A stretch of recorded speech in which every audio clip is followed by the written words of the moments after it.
Rebonsoir les amis, je vous ai pas quitté très longtemps, c'est une vidéo complémentaire par rapport à la vidéo que je viens de sortir sur la question de Marc qui me posait la question, à savoir pourquoi est-ce qu'on utilise plusieurs conducteurs par phase sur une ligne très haute tension.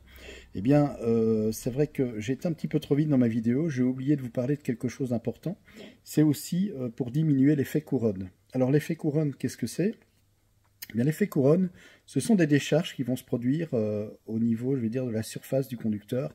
D'ailleurs, la raison pour laquelle, quand vous passez en dessous d'une ligne très haute tension, vous l'entendez grésiller. C'est le courant qui passe, et donc il y a des petites décharges qui se produisent sur le conducteur, en fonction qu'il y ait de l'humidité, etc.